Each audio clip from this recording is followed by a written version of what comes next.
Hello, everybody. Welcome to the DePIN Podcast. I'm your host, Tom Trowbridge. We're excited to bring you interviews with the key founders in the DePIN landscape, investors, and ecosystem partners. This is an exciting time for DePIN, and this year we're going to be meeting even more founders, learning about the projects that they're building, about the traction they're getting, and about the revenue that they're generating. The podcast is brought to you by Fluence. Fluence is building a decentralized compute platform. It's a project I'm a co-founder of and really excited about. So buckle up for this year. Please subscribe to the channel, listen to us on Spotify or Apple. And of course, if you are around any of the large conferences, come to our DePIN Day, where you can meet these founders on the Fluence team in person and hear from all the ecosystem partners as well. So look forward to seeing you in person, and let's get going on this podcast.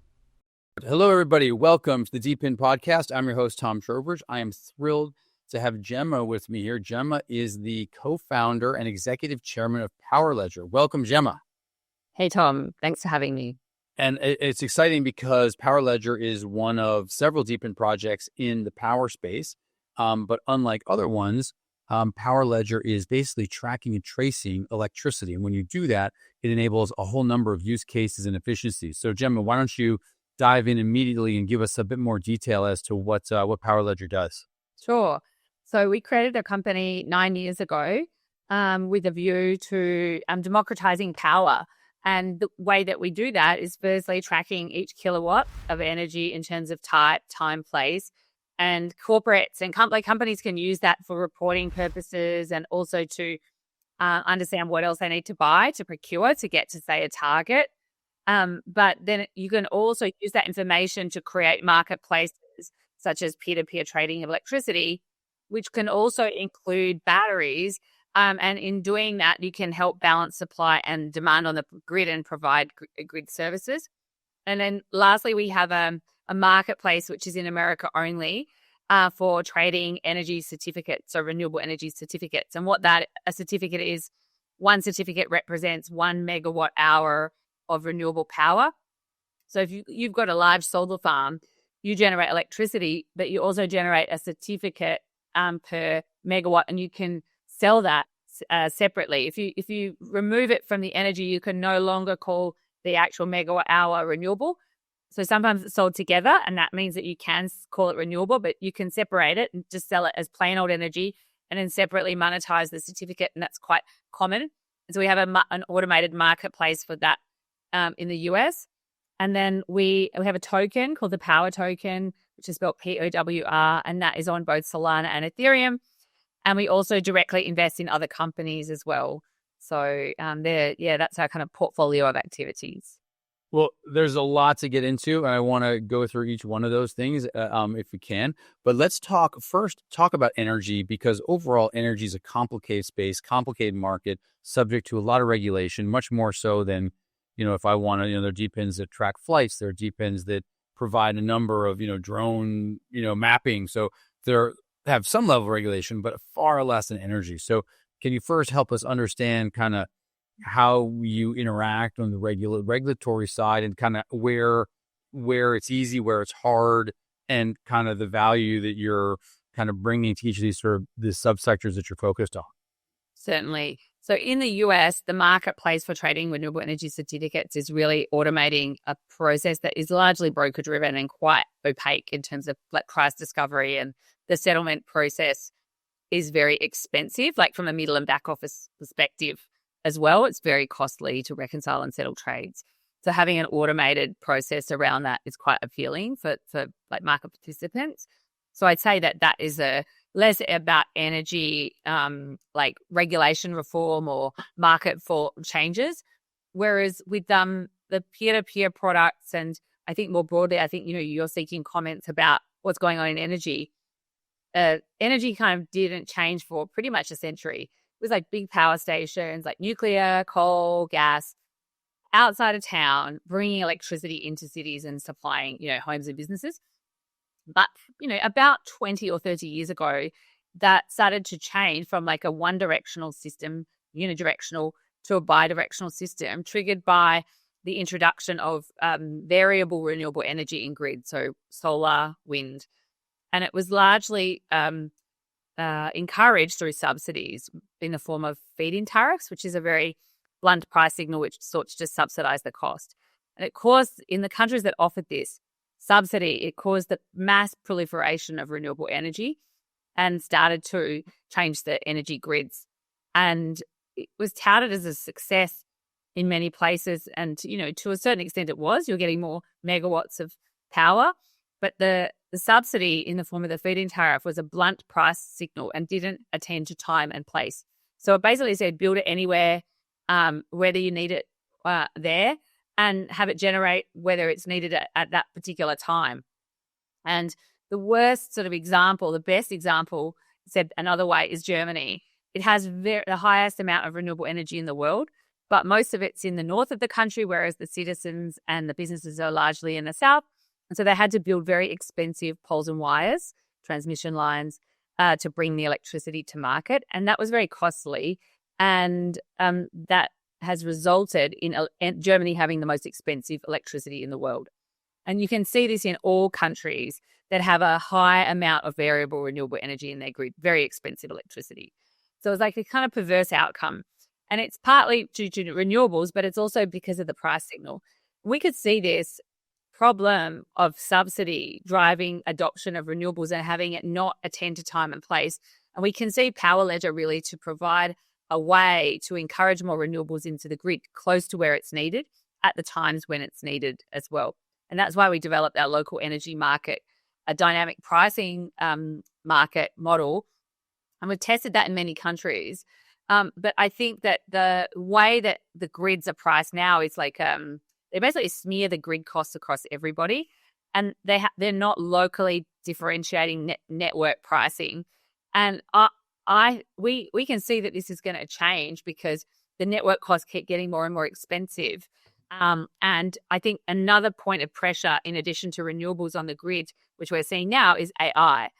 And the growth in AI, data centers, and the energy that's needed to support them is putting further pressure on the grid. And like my personal kind of view or hypothesis is that you're likely to see market reform in those places that have a high amount of growth in data centers and growth in energy. They're going to need to look at new market models because otherwise the price of electricity is likely to go up further and be problematic. And it's kind of akin to what happened in 1996 with the Telecommunication Deregulation Act under Clinton, where prior to that, I think you and I are old enough to remember long distance calls costing like, $2-3 a minute.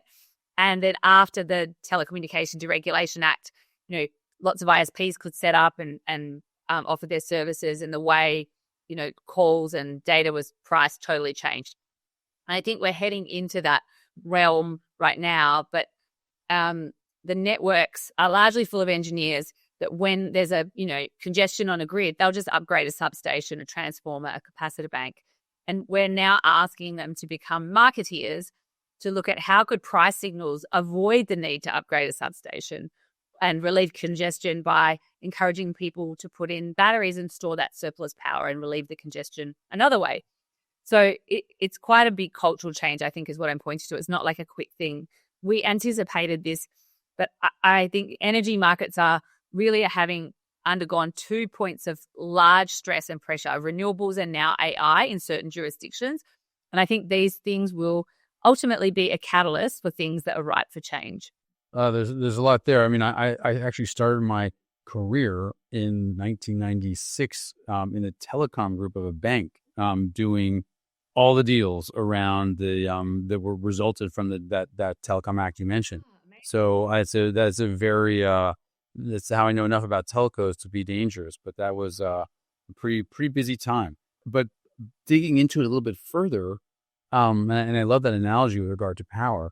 But digging further, how does Powerledger, specifically help with these price signals? Like, what's sort of the sort of DePIN aspect of it that gets that provides a signal, finds a signal, who gets it, how's it made, how does that take place? Yeah, so energy supplier can allow their customers to trade peer-to-peer energy with each other, which can include solar, can include batteries. And the price signals are partly the energy component, like my solar energy, but also the network component as well. Like how much is a network charging to send the energy, like to dispatch it? And it's really on the buy side. The buyer is buying energy and the network fee at the same time.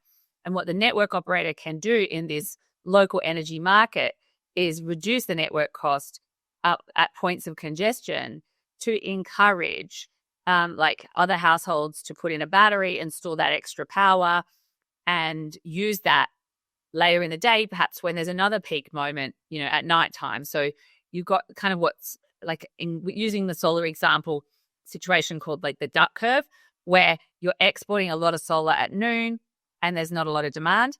So you create congestion there. And then there's a lot of people drawing from the grid at night and there's no sun.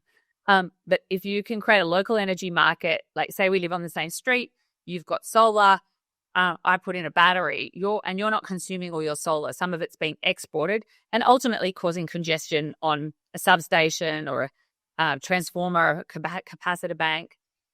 I'm like, the network's dropping the cost. I can buy that power super cheap, put in my battery and use it at night. And in doing so, I'm no longer drawing power from the grid at night. And so you and I are providing a network service by trading energy with each other. And so the concept is really about this marketplace which is really providing a network service and encouraging more renewables onto the grid on our street, but not greater than the actual infrastructure can cope with or handle. And by doing so, you're helping the grid operator both require less CapEx and potentially even less energy generation and less storage potentially. Yes. Because you're potentially pushing costs more or less to consumers who can make a decision about whether this is effective and makes sense to buy a battery or not. Buy a battery, I can get power for free effectively.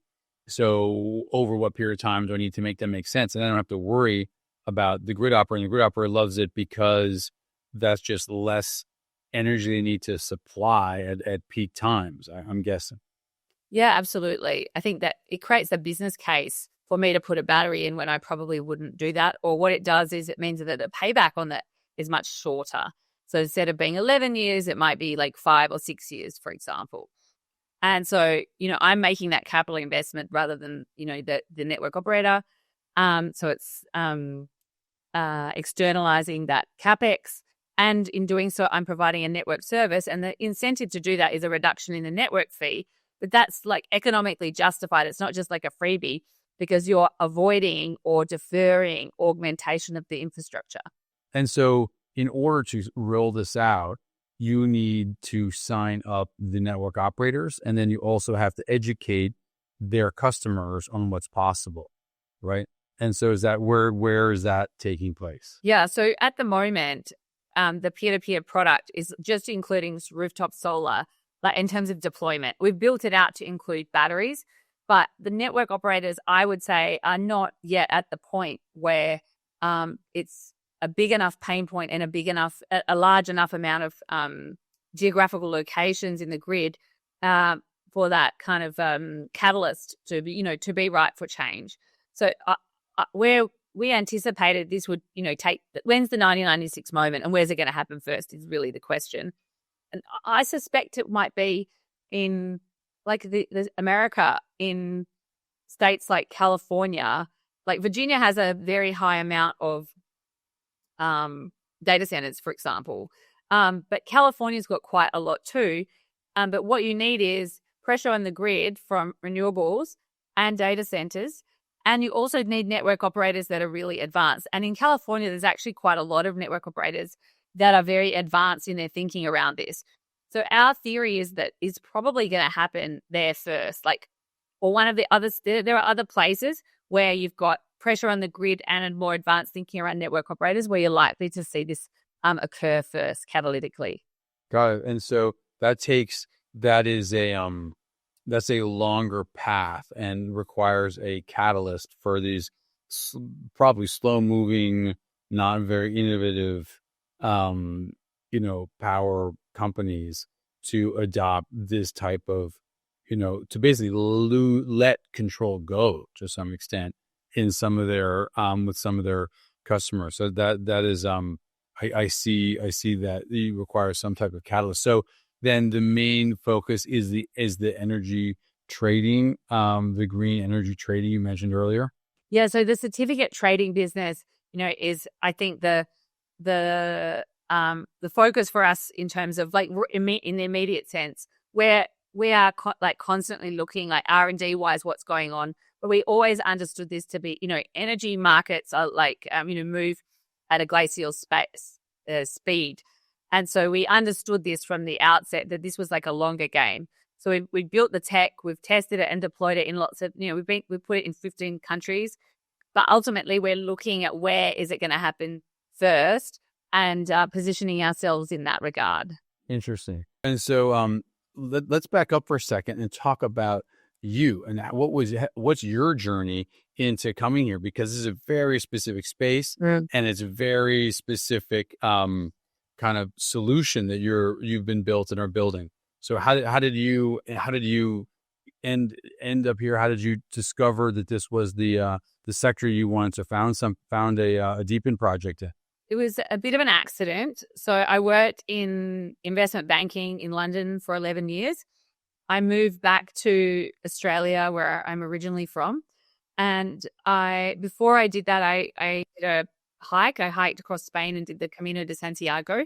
And I got this idea while I was hiking about building an eco-village in Australia. And I pitched this idea to some people I know, and one of them was a professor at Curtin University in Perth, Professor Peter Newman, and he wrote back to me immediately and copied in the then mayor of Fremantle and said, "That's a great idea. Why don't we do it in Fremantle?"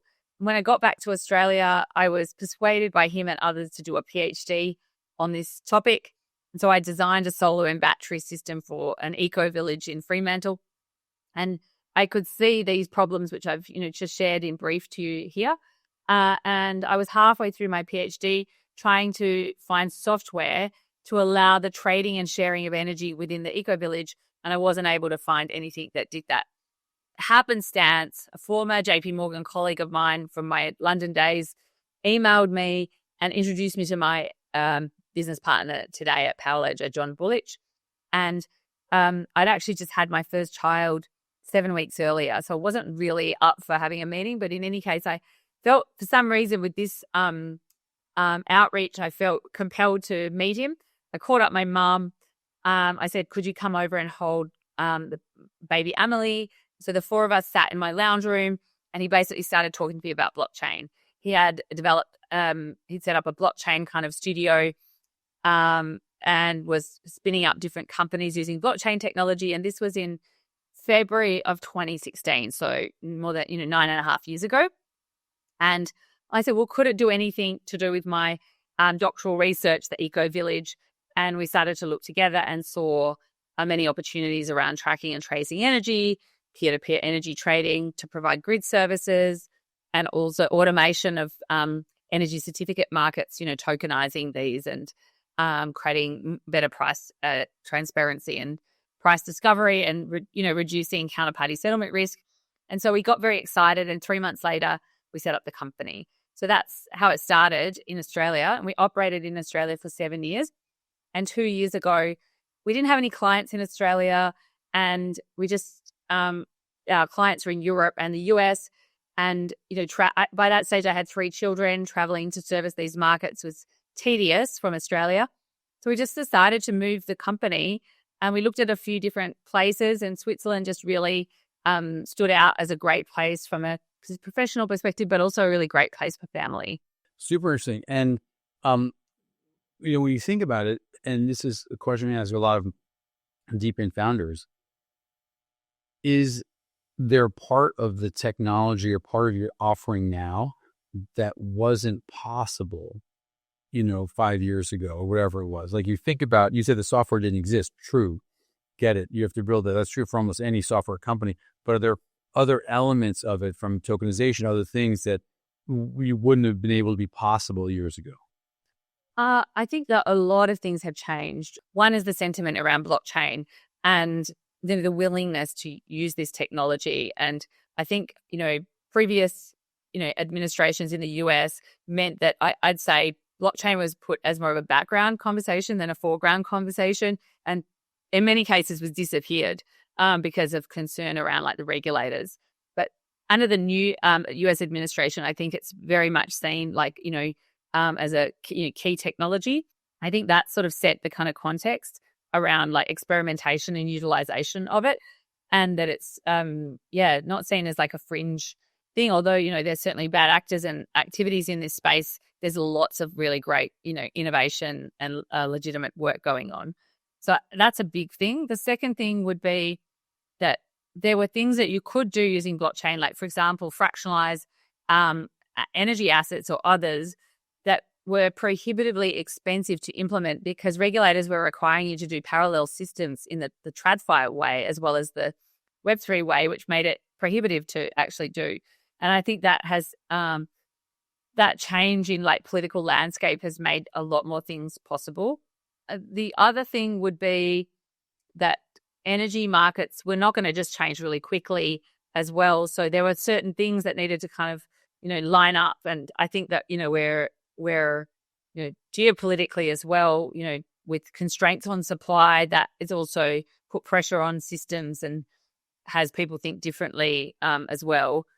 But broadly speaking, I think, we always understood it to be a long game, and we have really positioned ourselves as such. And I think that to illustrate that point, maybe we set up the company in 2016. In 2017, there was the big kind of ICO craze, and there were lots of energy companies that were sprouting up with just a white paper doing ICOs. There were more than 25 or 30 of them actually. And we saw this, and at that point we had a product and we had it deployed in several countries, and we were like, well, we're actually, legitimately doing something in this space. Could we contemplate a use case for a token? So we explored it, and we actually ended up doing Australia's first ICO.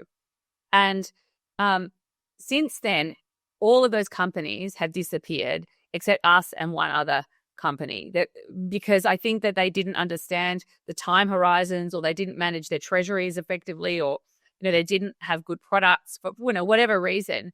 So I think that like just the mere fact of being here still and being in a strong position, having had the right thesis and understanding that, I think is something that is quite significant and allows us to really be a contributor to the energy, the changes that I don't like to use the word energy transition because it's actually a misnomer. We're in a state of energy expansion. We're using more energy than ever before every single year. And if you even look historically, from when we had coal and, gas and nuclear were introduced, those new sources of energy did never replace the pre-existing ones. They were just added to the supply. And in the renewable space, sometimes people speak erroneously talking about renewables replacing gas and coal. But actually, I just don't think that is the case. I think those things are going to continue to be used in increasing amounts. We want to do it very efficiently. But renewables, I think, to be a credible player, it needs to stand up on its own, stand up without subsidy. And the Powerledger system is really about how do you integrate renewables into the grid without subsidy in the lowest cost manner.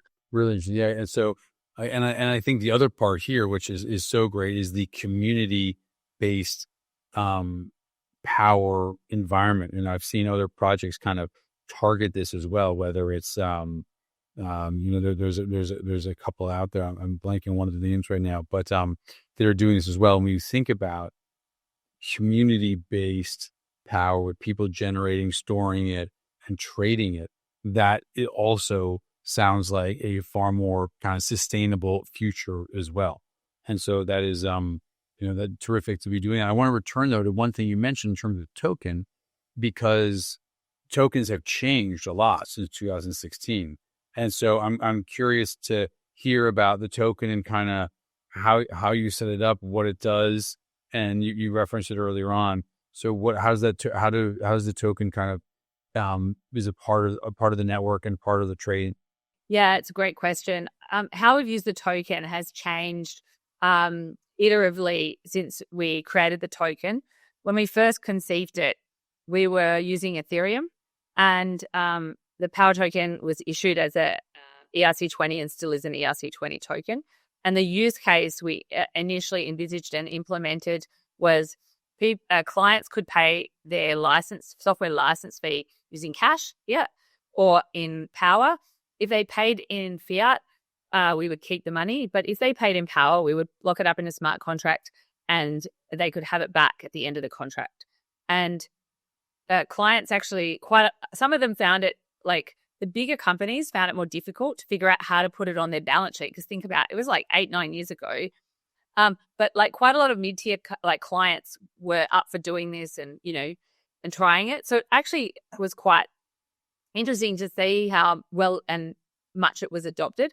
But we were seeing the problems with, actually when we started the company, our first blockchain was forking Bitcoin.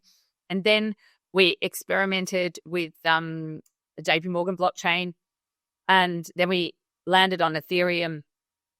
So we did that because we didn't think that, we thought there's so much R&D and change going to happen in the blockchain space, and we didn't want to wed ourselves to one. We really saw that as like an experimental period where we could like test different protocols and see what worked best for the energy use case. And, we started to see with Ethereum, cost issues with the writing transactions to the chain. And also, the slowness of it, only being able to write 15 transactions per second, which is not good for the energy use case where you've got like lots of meters, lots of metadata. And we saw the emergence of all the layer 2s, and, it solved one problem, but it also created a host of others. And we were like, this just doesn't feel like fit for purpose for us. And we spent about a year looking at different blockchains that had since developed and got very excited about what we were seeing with Solana, in that, it could process 50,000 transactions per second. It's super cheap. It's very low energy. So we basically decided to hard fork Solana and run it initially as a private consortium chain, but then ultimately we made it public, and POWR tokens were used and staked to maintain nodes on the network. We did that for quite some time, and it was going very well. We're basically one iteration behind Solana mainnet, and we could just see that, within the Solana ecosystem, there's so many tools and the community, and we were still part of the community, but we could be more centrally immersed in it, and it would make a lot of sense to do that and have access to all the tools as well. So we made the decision to migrate from the Powerledger energy blockchain, which was a hard fork of Solana, to mainnet. And so we did that about 18 months ago, and that's gone really well. And then in terms of like the new use case for POWR tokens, there's a couple of areas. We're using it as a payment token, but we're also, as I mentioned earlier on in this conversation, that we're investing in other companies as well, and we're exploring ways to use the POWR token kind of in partnership with our software and some of the companies that we're collaborating with as well. So we'll be launching like a light paper on this that provides more detail about that in due course. But so we're basically having like the fourth iteration around what's the use case for POWR. Right, and because you would think that you could reward people that joined the network, or people that bought batteries, or people that traded in your token as well. And that seems like an obvious, iteration as that stuff kicks off. Yes, exactly. Yeah, I mean, we see that. And I think you're making a really interesting point in the sense of, blockchain, as I said before, has been more of a foreground or background conversation because of the political dynamic, because their appetite to use the technology. And we've tried to put blockchain in, but to the extent that clients are willing to use it and see value in it as well. So, over the years, we've put more and more blockchain in, and we see that as a real opportunity at the right moment, as you say. Yeah, I mean, I think there's a lot of ways to do that to incent people in the market. The consumer market's far more mature, interested in it, and other people who've tried something like this have experimented with those types of models. But I don't think they got nearly as far as you guys have. But that's exciting. And I guess the other, I'll phrase it this way: I don't think there's a token that launched in 2016 or 17 or wherever you did yours that has not gone through kind of development changes and iterations, because the use case, the market, everything has changed significantly since then. So that is, but yeah, you are definitely one of the survivors from that era. That is definitely true. I'm only annoyed, or not annoyed, but I'm only surprised you didn't choose Hedera Hashgraph, which I obviously have an affinity for, because that's also fast, low cost, fiat priced, and would seem to make a lot of sense also. Yeah, I think they're a great project, and they're doing a lot for the ecosystem. And yeah, I have a lot of respect for their protocol and also the people involved in that project. I think, there's so much going on in this space that, it's good that there's activity going else, in other places as well. It's not, I don't feel like, energy is like $1 trillion business. Yes. And Solana, by the way, has a huge DePIN kind of ecosystem. So I can understand even doing Solana just because of the ecosystem they have on the DePIN side as well. Yeah, the ecosystem is really great. And yeah, the push on DePIN is excellent too. And I mean, I've also, engaged with the Hedera community. They've had me speak at different events that they're doing as well. So they're really trying to support good projects, not just things that are exclusively on Hedera as well. That's great to hear. That is certainly exciting. Well, what, in terms of, the Powerledger, if you fast forward for like 3 years, 5 years, what is success? What is scale? What do you want to be hitting? Is it number of consumers that have is it operators who've signed up? Is it batteries that were bought as a result? Are there any metrics that you're thinking, or is it the trading business has gotten to a certain level of volume, or what? I'm trying to think of what are your sort of goals for whatever time frame you think is not near term? Yeah, it's a difficult question to answer, in that there's so much stuff that's a moving feast. You can see a lot of macro trends and the convergence of things that you can form a view on. Like, for example, a lot of Bitcoin miners are now reusing their infrastructure for AI and repositioning themselves corporately in that space. And I think that even as Bitcoin miners, and even in their second life, they will be flexibility service providers on the grid as well, to help balance load and demand on the grid, as well as being consumers of energy. And I think we're heading to this more sophisticated place incrementally, and it's a bit piecemeal. But the kind of end game is like a true two-sided market where energy is fit for purpose and serves everybody. That it's not crazy expensive, and that people can participate in the energy future and be remunerated for the contribution that they provide to the grid as well. I think that is really what I would say is the kind of ultimate goal. And in the nearer term, really, that model being proved up in like a meaningful location would be really satisfying. Yeah, I mean, listen, that seems like we need to see that happen, so that serves an example, so others hop onto it. And I was recalling, I think Daylight is also trying to do something like this in the U.S., but I believe with grid operators, not with individuals. But I could be wrong. He was on the podcast, 9 months ago, so I'm a little rusty on exactly it right now. But you probably know more about it than me. Yeah, I also did look at Daylight a few months ago and thought, they're making a meaningful contribution to what's happening in the kind of energy shakeup. Yeah, and the other one in the space I'm familiar with is Glow, obviously, with but they're very solar focused, obviously. So it's a very different thing than what you're doing with the India focus. But did you also spend a bunch of time with in India as well? Yeah, we did a lot of projects in India, and we wrote several reports really articulating the potential.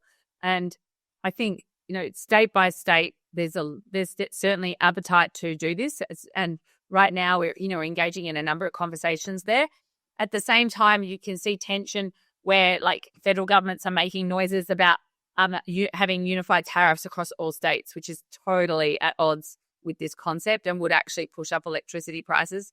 And I saw, as a result of those noises, the main energy market operator there, which is a listed company, their share price went down as well because, transactions are part of the market DNA right now. So, yeah, I think, it remains to be seen how it works, but we're certainly engaging in India because, there's a lot of people there. They want to grow. They need more energy. They're growing energy generation, and they are more sensitive to price increases as well because it's much more material to the overall cost of living. So in many ways, that could be like the kind of pain point that has them adopt more like dynamic energy market practices.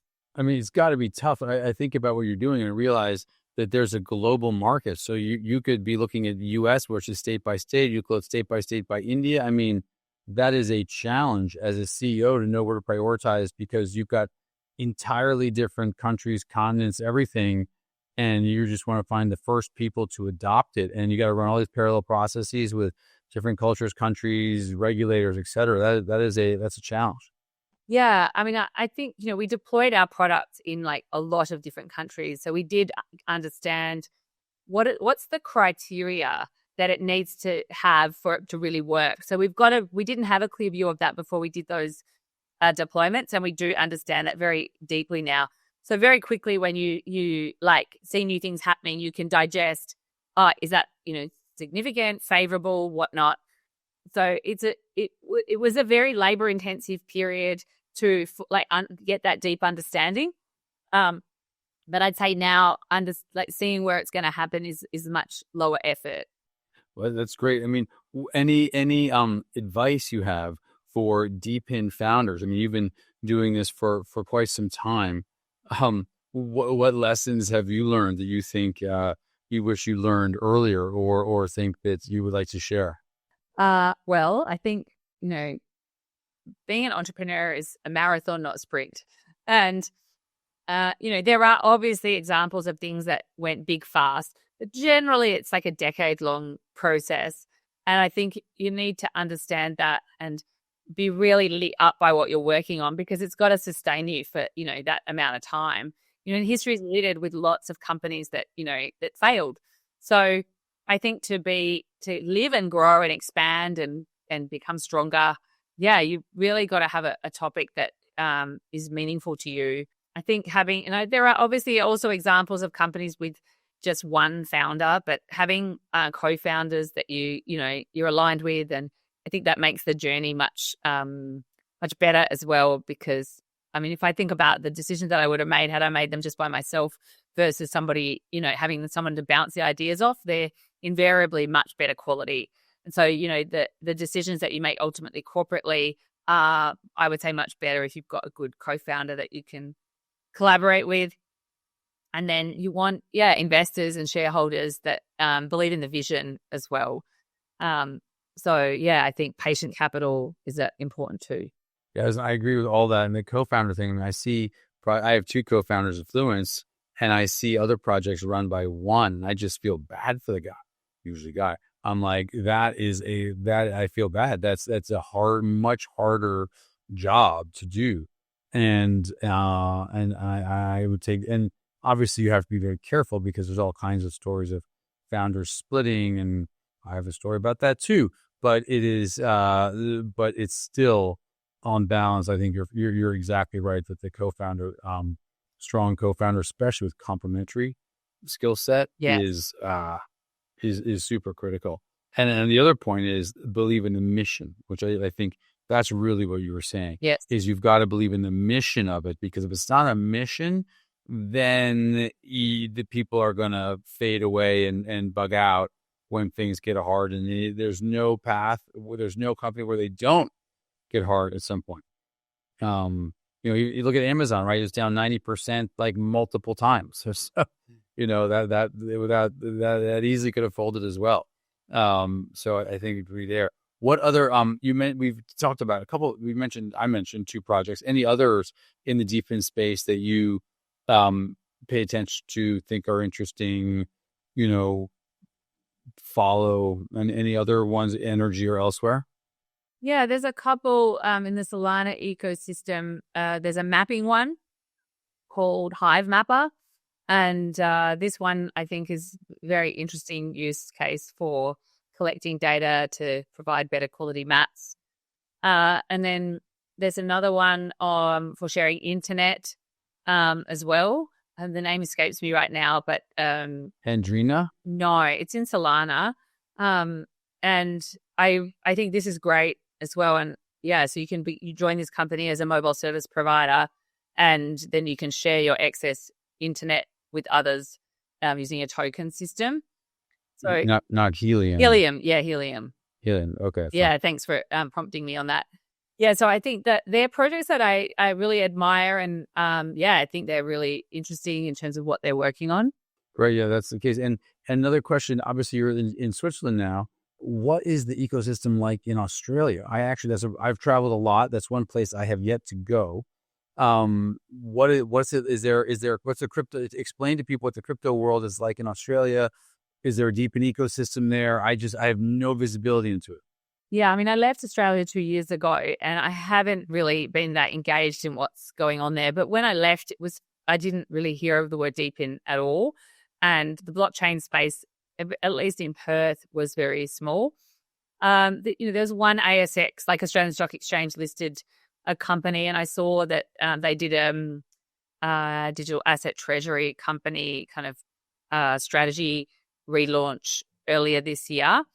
That was the only DAT that I saw coming out of Australia. Most of them have been in the US, and the successful ones there, some in Japan. There's been others that have launched in other locations that haven't gone as well. Yeah, I don't know if like Australian capital markets are big enough to digest that, but I think the DAT space is quite interesting. But in terms of Australia, Perth is a little bit like Houston. It's a mining town, oil and gas. Yeah.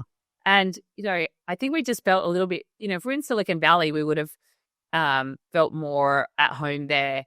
But, technology and, something that, blockchain and changing energy markets, I think it was, not really culturally like the best place to be advancing new ideas. It's a wonderful place to live, and, it's just very far away from the activities that we're working on. But yeah, I mean, there's definitely quite a lot of blockchain companies in Australia, and some of them have actually become like really significant, like mining companies as well, and listed. So yeah, there's definitely some things happening in the space, but more like secondary or tertiary to the stuff that we're working on. How do people follow what you're up to, what Powerledger is doing? How do they stay in touch with the successes if they want to try to implement it as a utility they know, or how do people kind of engage with you in the project? Yeah, well, they can contact us via the Powerledger website, which is www.powerledger.io. And we're also, on X and LinkedIn, so you can find us there as well. Well, terrific. It's been great having you, and excited that have a little Australia component to the DePIN world now, which is terrific. And hopefully we'll see you at some of the conferences. Are you going to be in Singapore or at DevCon for Buenos Aires, any of those? No, I'm not traveling to those this year, but one of my colleagues is going to be attending as well. So we'll be finding out what's happening there. I'm very excited about that. Fine enough. Well, we got to get you at a DePIN Day. So hopefully you'll see Jemma at a DePIN Day in the future. But thanks again for being on. We'll have you again on soon. Thanks you, Jemma. DePINed Podcast, the place where we explore real-world use cases unlocked by crypto.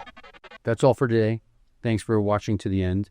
If you enjoyed this episode, please help us grow. Add a like, add a comment. And of course, if you have anyone you think we should be talking to or have on this podcast, either leave a comment there or reach out. But thanks for watching, and we'll see you next week.